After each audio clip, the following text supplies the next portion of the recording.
요한계시록 강해 5번째 시간 시작하겠습니다.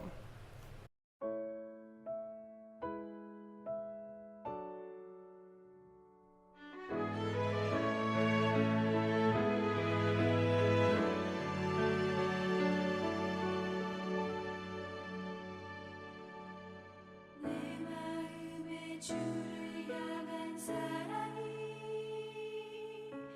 나의 말엔 주가 주신 진리로 나의 눈에 주의 눈물 채워주소서.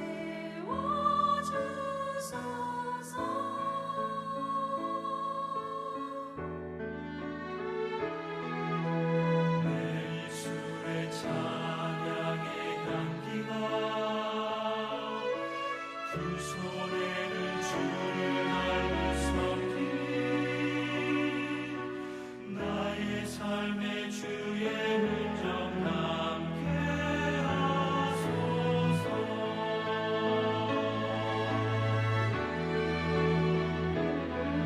하나님의 사랑이 영원히 함께하리. 십자가의 길을 걷는 자에게 순교자의 삶을 사는 이에게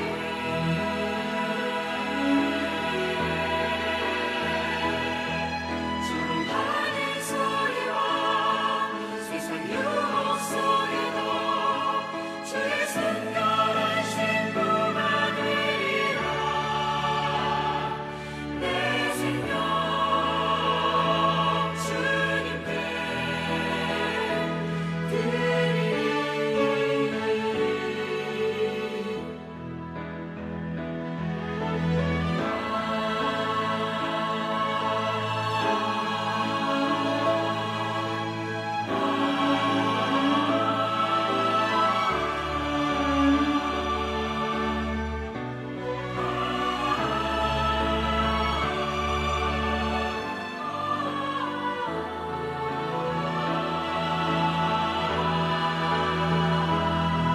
하나님의 사랑이 영원히 함께하리.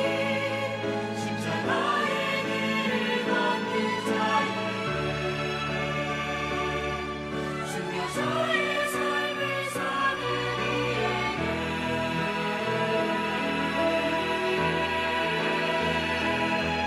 조롱하는 소리와 세상 유혹 속에도 주의 순결한 신부가 되리라.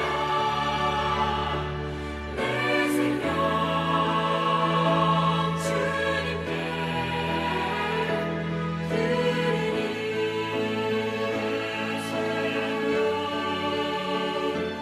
내 생명 주님께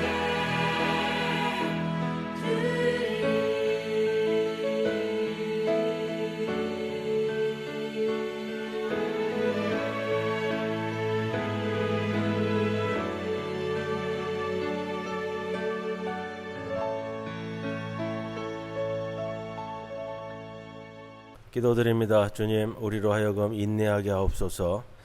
지지 않으려고 억지로 강한 척했지만 밀려오는 두려움과 염려를 막을 수 없어 많은 실패의 기억과 상처에 짓눌려 있습니다. 인간적인 방법과 꼼수에 의존하기보다는 말씀과 지혜를 구하게 하옵시고, 눈앞에 닥친 잔 물결에 마음을 두기보다는 긴 물길을 바라보며 살아가게 하옵소서. 어차피 살아간다는 것은 외로운 견디는 일인 것을 깨닫게 하옵소서. 내 생각대로 되지 않는다고 원망하고 내 마음에 들지 않는다고 미워하기보다는 세상 모두를 담을 수 있는 빈 마음의 배낭을 메고 모두에게 헌신할 수 있는 열정의 신발을 신고 오르내림의 반복 속에서 인내를 배우게 하옵소서. 예수님의 이름으로 기도드리옵나이다. 아멘. 230장 찬송드립니다.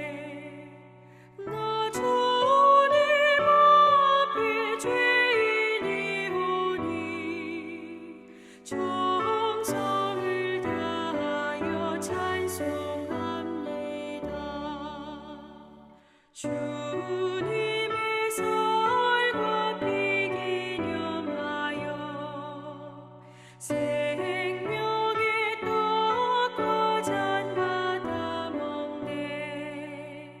내 영혼 평생 주신 주님께 온 정성 다하여 찬송합니다.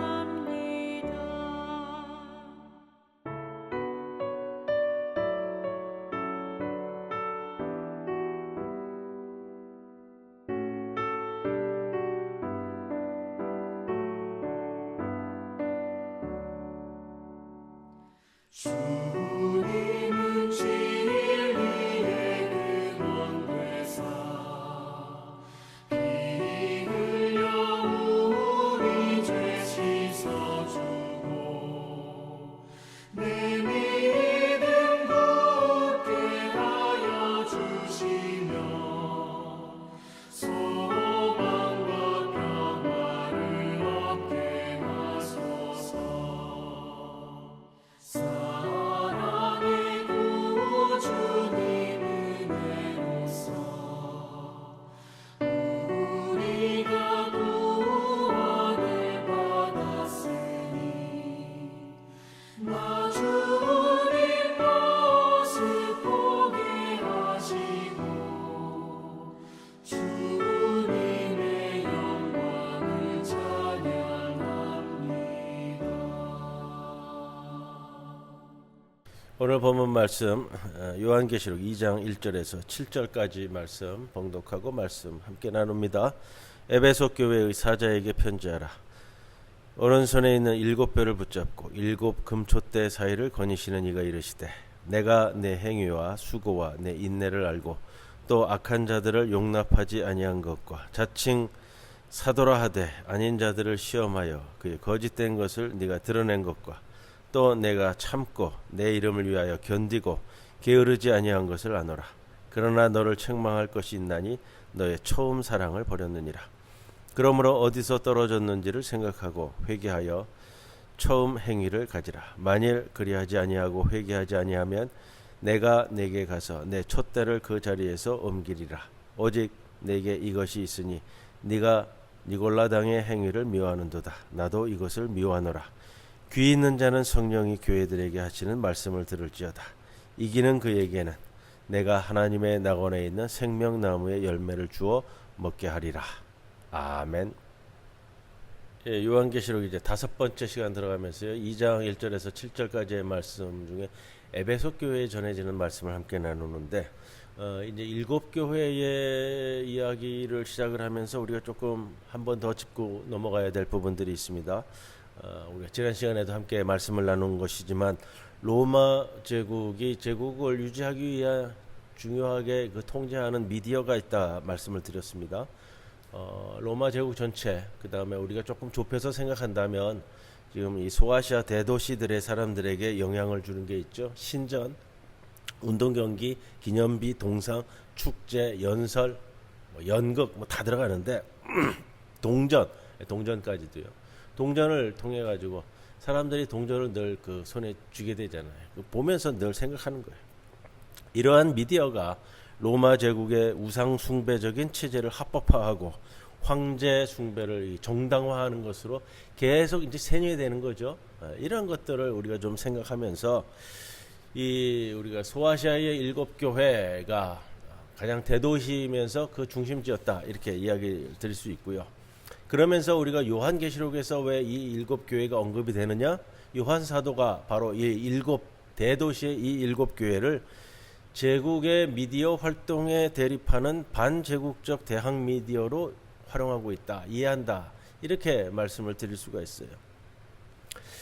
7교회들이 이러한 중요한 도시들에 세워졌다는 사실은 로마 제국의 대항으로서 교회의 역할을 이해하는 데 있어서 결정적으로 중요한 받침이 됩니다. 그런데 7교회들이 제국의 이러한 활동에 로마 제국에 계속해서 반복되는 이런 활동에 굴복하고 타협하고 순응함으로써 이 교회의 정체성을 잃어버릴 위험에 처해져 있는 것이 사실이다. 이걸 보는 거고요.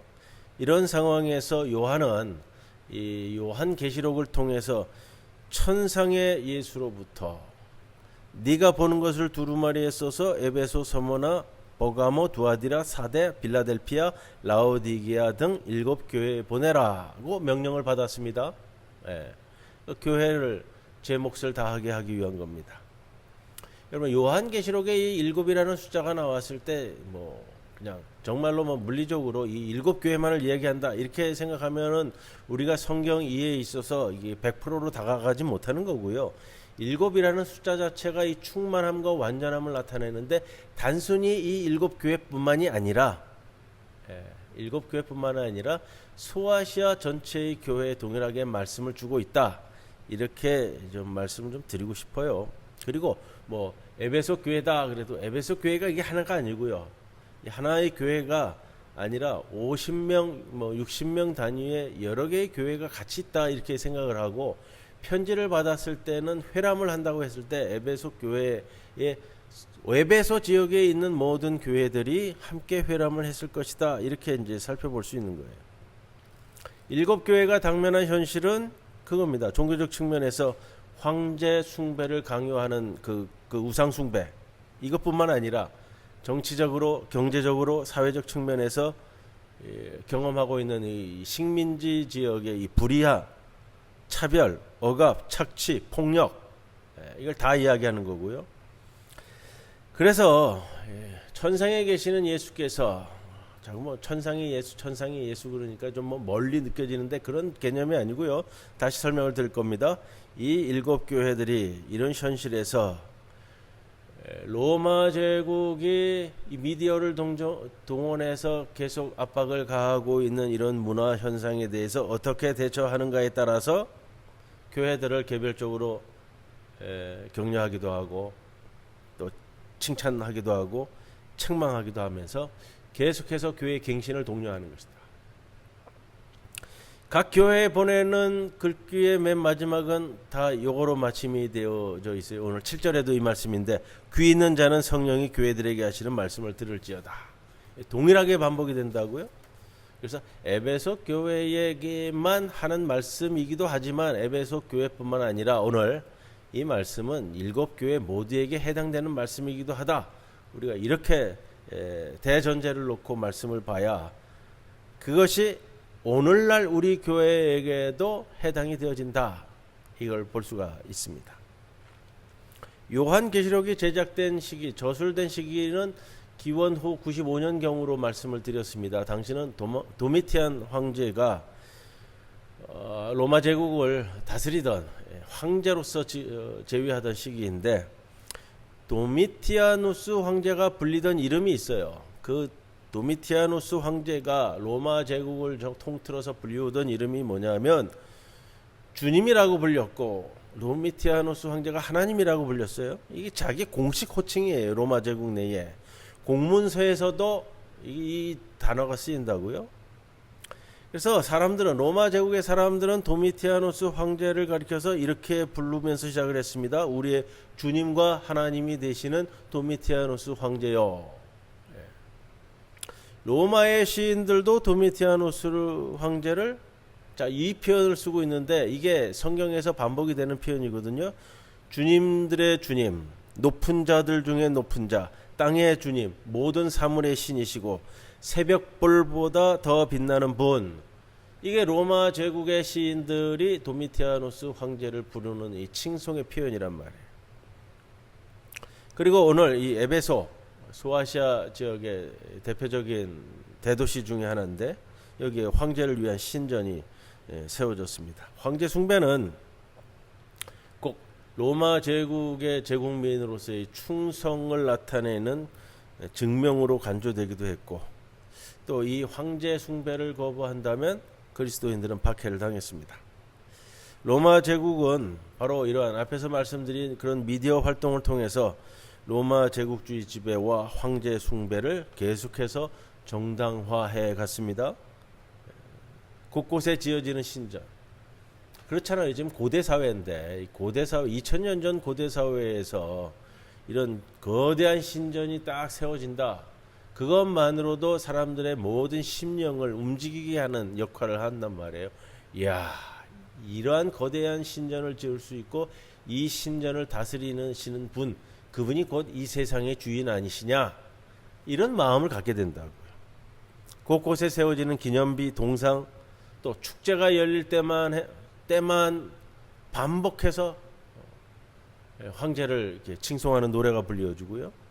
그리고 곳곳에서 이루어지는 연설 가운데 황제를 칭송하는 연설이 반복이 되어지고요. 우리식으로 얘기한다면 뭐 8시 뉴스, 9시 뉴스가 딱 시작이 되면은 그 누군가를 계속 칭송하는 것으로만 시작을 하는 거예요.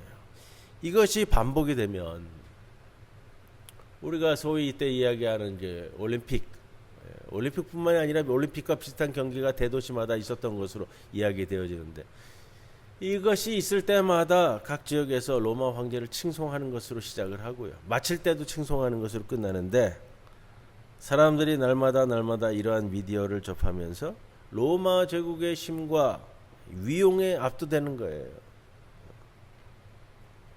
그래서 이 소아시아의 중심지 7도시는 바로 여기에 이러한 미디어의 중심지 역할을 했습니다. 이러한 제국의 미디어는 신화들을 창조해내고 제국의 모든 담론을 공론화해 나가는 장이 되었다. 그 역할을 했고요. 근데 이러한 로마의 담론, 공론장이 권력으로부터 나오는 공론의 장이지 어떤 자유로운 토론과 비판이 가능한 민주적인 공론장이 아니었습니다.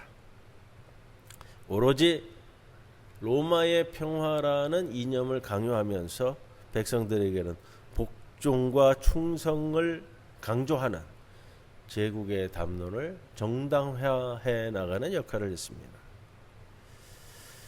그래서 요한계시록의 저자 요한은 바로 이러한 면에서 이 교회가 이런 제국의 미디어의 힘에 저항하는 반제국적 대항 미디어로서의 역할을 하도록 요구하고, 또 교회가 이러한 제국의 공론장을 비판하는 대항 공론장으로서의 역할을 감당하도록 요구하는 내용이 실제 그 내용입니다. 오늘 이제 에베소 교회 이야기를 들어가는데, 오늘 2장 1절로부터 말씀이 시작이 되면서요, 지도가 나옵니다. 에베소가 어느 위치에 있느냐. 지금 튀르키예 지역이고요. 소아시아 지역의 가장 큰 도시였다고 하고 중요한 항구 도시였다고 합니다. 또 이 도시는 소아시아 지역을 관할하는 로마 총독부가 이 지역에 있음으로 인해서 정치, 상업, 종교의 중심지였다. 당시 도시 인구가 약 20만 명, 어마어마한 거예요. 당시 20만 명이면. 로마 제국 내에서는 세 번째 가는 도시였다 얘기를 하고요. 이 도시에 이미 오래전에 아데미 여신 신전이 있었는데, 아데미 여신은 뭐 그리스 로마 신화에 나오는 아르테미스 여신을 이야기합니다. 풍요, 지금 사진 나가죠? 풍요의 신입니다. 그래서 가슴이 많아요. 그래서 풍족하게 땅을 이끌어가는 여신의 모습을 보입니다. 자, 기원전 29년 전에 이 여신을 위한 이미 신전이 세워졌고요. 사도 바울은 기원 후 52년에서 55년까지 약 3년간 에베소 교회 목회를 담당을 했습니다. 예수께서 에베소 교회를 대표하는 천사에게 말합니다. 오른손에 있는 7뼈를 붙잡고 7 금촛대 사이를 거니시는 이라고 불리우시는 예수께서 7별은 7 교회들의 천사들을 상징하고요. 7 금촛대는 7 교회를 나타낸다 말씀을 드렸습니다. 2절 말씀부터 오늘 가는데, 자, 내가 내 행위와 수고와 내 인내를 안다. 예수께서 말씀하시는 거예요. 뭘 안다? 네 행위와 수고와 내 인내 아신다 했습니다. 자, 지난주에 말씀드렸습니다. 인내라고 번역되고 있는 휘퍼모네라는 단어는 로마 제국의 유혹과 압제의 맥락에서 수동적으로 그저 참아내는 것을 인내라고 얘기하는 것이 아니고요. 불의와 우상 숭배에 비폭력적으로 굳세게 맞서는 지속적인 저항을 나타내는 단어가 이 인내, 휘퍼모네라는 단어를 쓰는데 오히려 그냥 저항이라고 번역을 직접적으로 해줘도 좋았지 않았을까 이렇게 생각을 합니다. 에베소 교회에 요구되는 행위들이 무엇이었을까? 교회의 행위들, 그러니까 교회가 행해 나가는 것들은 곧 교회의 삶이고요, 교회의 정체성이고요, 교회의 본질입니다. 오늘 본문에서는 벗어납니다만 오늘 본문 2장 19절 보면은 교회의 행위들을, 요한계시록 2장 19절은 이렇게 네 가지를 얘기합니다. 사랑과 믿음과 섬김과 인내. 다시 한번 말씀드리면요, 사랑과 믿음과 섬김과 인내가 교회의 네 가지 행위다. 인내는 저항을 이야기합니다.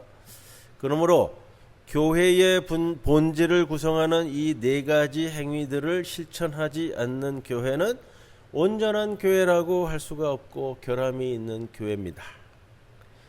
교회의 정체성과 그리스도인의 정체성은 이 네 가지 요소들의 행위를 굳건히 해내가고 있느냐? 사랑, 믿음, 섬김, 저항, 여기에 달려 있습니다. 그 중에서 이 저항은 교회의 본질의 네 가지 요소들 중에서 매우 중요한 부분일 겁니다.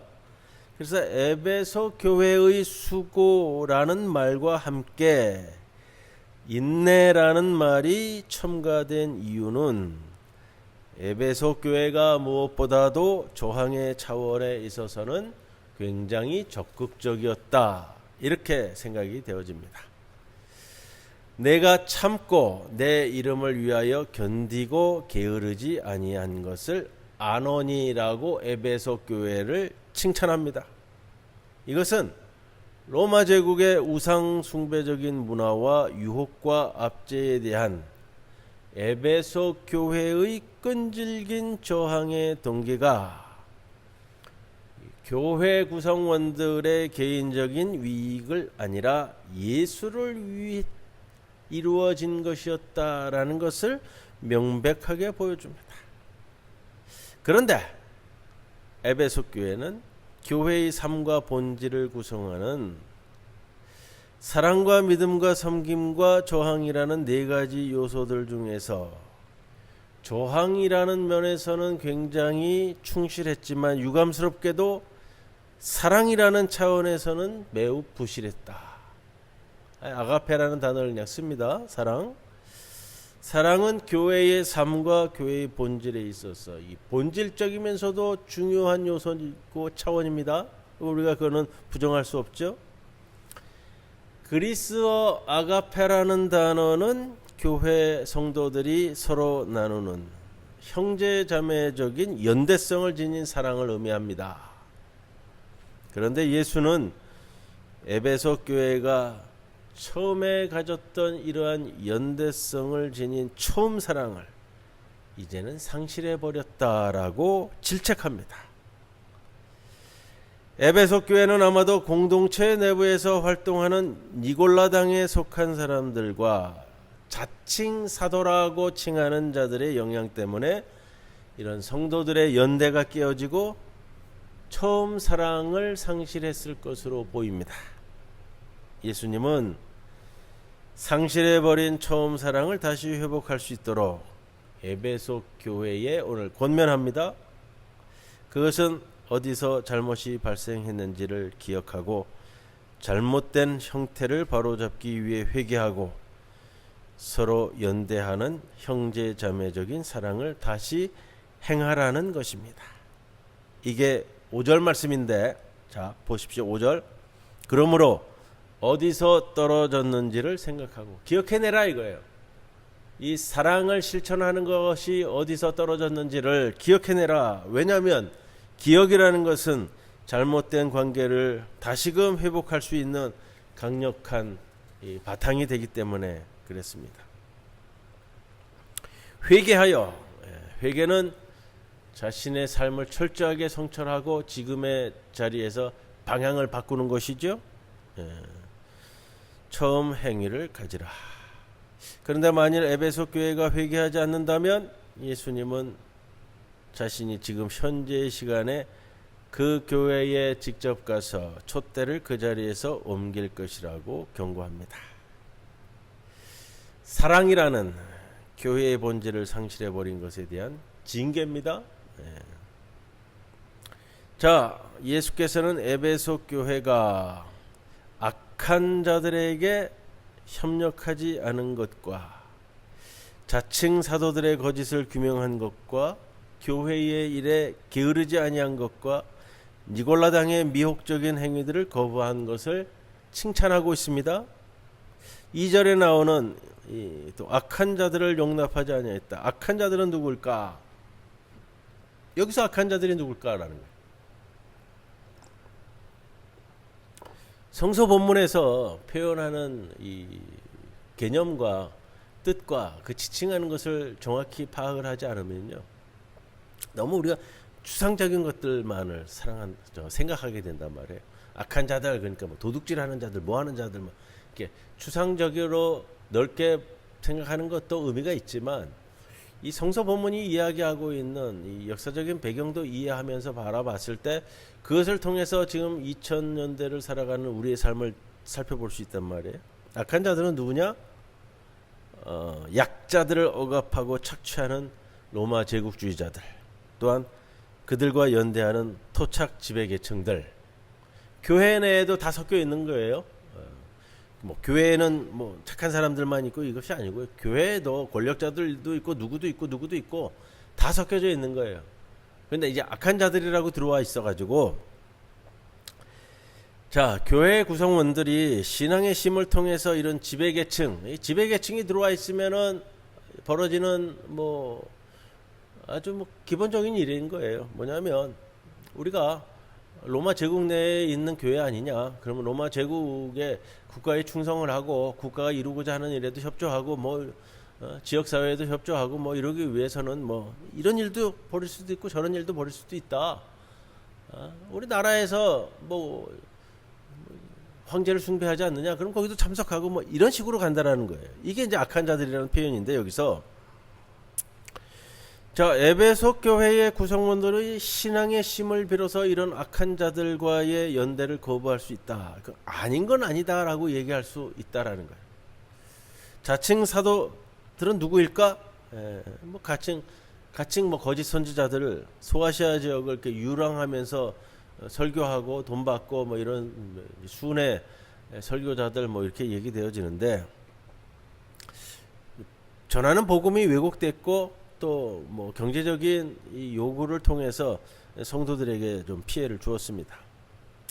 근데 이런 사람들의 일반적인 특징은 뭐냐면 우상 숭배적인 제국주의 체제에 저항하지 않고 순응한 자들이고요.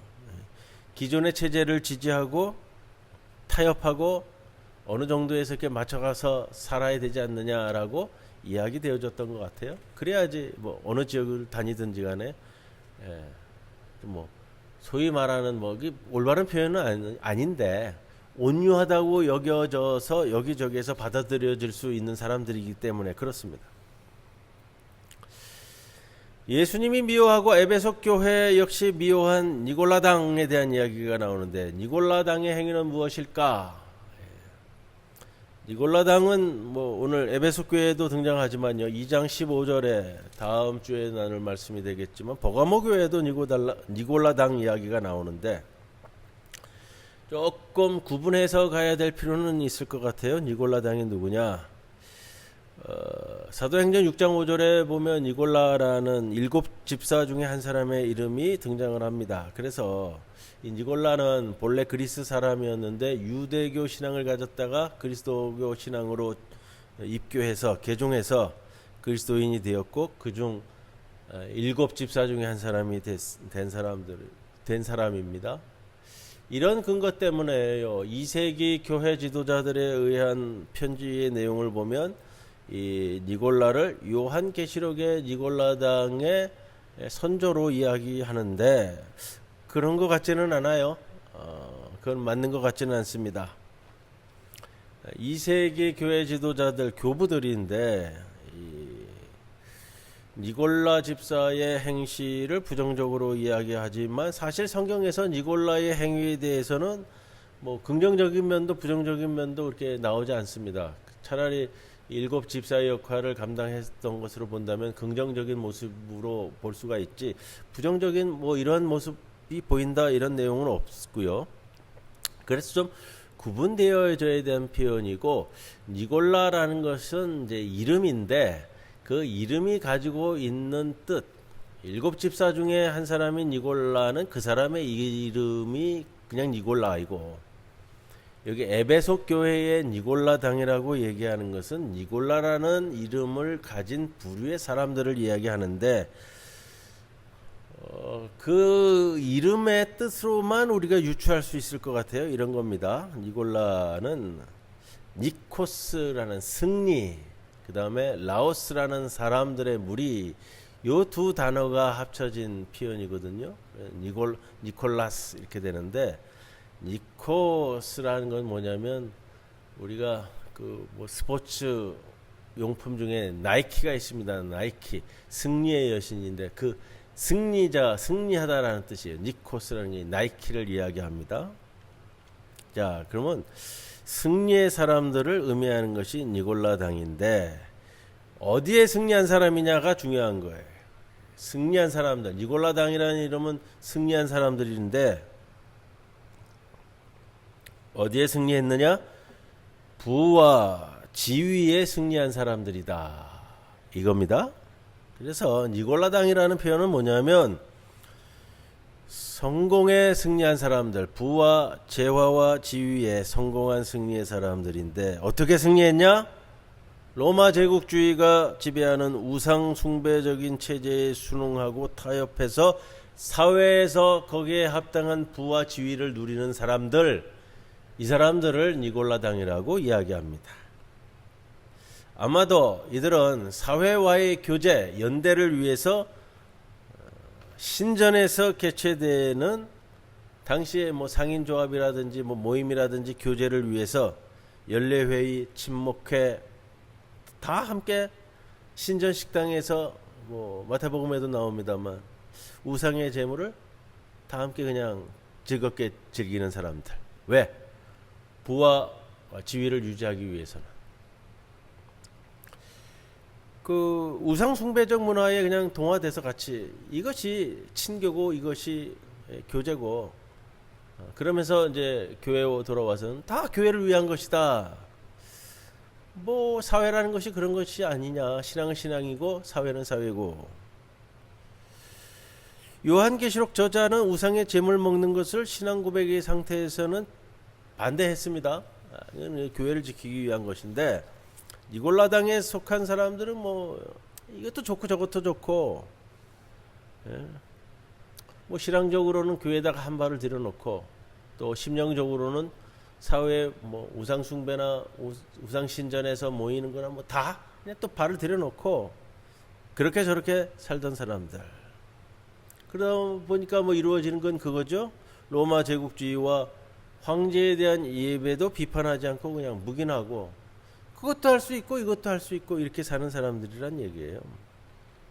그런 사람들이 대거 교회에 포진하게 되면 교회 유지가, 교회의 신앙을 굳건히 지키는 것을 굉장히 무력하게 만드는 역할이 되는 겁니다. 명목상 그리스도인들이지만 실제로는 정체성이 없는 사람들. 니골라 당의 이런 신학, 이렇게 적응하고 동화되는 것을 거부하고 황제 숭배와 불의에 대항해서 싸우는 요한의 저항과는 병립할 수 없는 것이었다라는 거예요. 자, 그러면 언제 예수께서는 회개하지 않는 교회를 심판으로 오시는가? 5절에 보면 이렇게 표현합니다. 내가 내게 가서 내 촛대를 그 자리에서 옮기리라. 자, 예수께서 오는 때는 반복해서 좀 말씀을 드립니다. 종말에 발생할 예수의 미래적인 개념을 이야기하는 것이 아니고요, 지금 현재의 시간에 예수께서 오는 것을 의미하는 겁니다. 요한계시록에서 이야기하는 것에 대한 개념을 우리가 좀 잘 아셔야 돼요. 종말론적 사건을 미래적 사건의 개념으로 두는 것이 아니라 바로 지금 이 시간 이 자리에 오고 있는 예수 그리스도를 바라보는 거예요. 교회의 본질을 상실하고도 회개하지 않는 교회를 먼저 심판하기 위해서 예수는 지금 오신다. 로마 제국에 의해서 처형됐지만 부활하여 승천한 예수께서 지금 교회의 주인으로서 교회와 세계 안에 현존하고 있다. 이게 이제 종말론적 우리 신앙관, 가져야 될 신앙관입니다. 7절에 이 말씀은 각 교회에 반복된다고 말씀을 드렸습니다. 귀 있는 자는 성령이 교회들에게 하시는 말씀을 들을지어다. 이것은 에베소 교회에 주신 예수님의 이 권고의 말씀이 에베소 교회뿐만 아니라 모든 교회에 적용된다라는 것을 알 수 있고요. 이기는 자 7절에 중간에 있습니다. 이기는 그에게는 내가 하나님의 낙원에 있는 생명나무의 열매를 주어 먹게 하리라. 이기는 자 누구냐? 로마 제국주의와 황제 숭배를 정당화하는 제국의 미디어 문화의 유혹을 물리치고 비타협적으로 거부한 사람들, 니골라당도 물리치고 악한 자들도 물리치고 거짓 사도들도 물리치고 오로지 주님 주신 말씀을 오늘도 굳건히 붙들고 있는 자들, 이게 이기는 자입니다. 천상의 예수는 이기는 사람들에게 하나님의 낙원에 있는 생명나무의 열매, 즉 새 예루살렘의 생명나무 열매를 먹을 수 있도록 하겠다고 약속하십니다. 오늘 에베소 교회 말씀 여기까지 함께합니다. 찬송 231장 찬송 드립니다.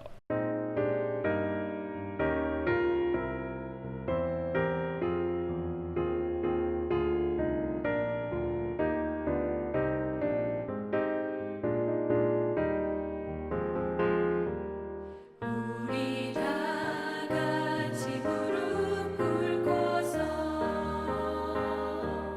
주의 몸인 떡을 뵙시다. 우리 주 앞에서 무릎을 꿇을 때에 자비를 베푸소서. 우리 다 같이 무릎 꿇고서 주의 피리 잔을 듭시다. 우리 주 앞에서 무릎을 꿇을 때에 자비를 베푸소서.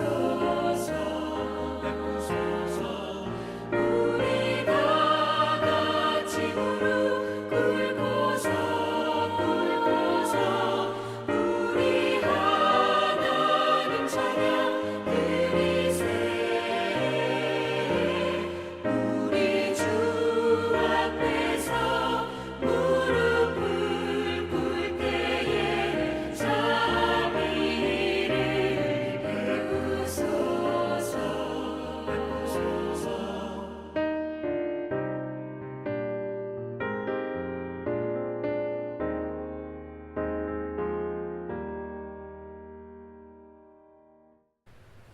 주님 가르쳐 주신 기도 함께 드립니다. 하늘에 계신 우리 아버지, 이름이 거룩히 여김을 받으시오.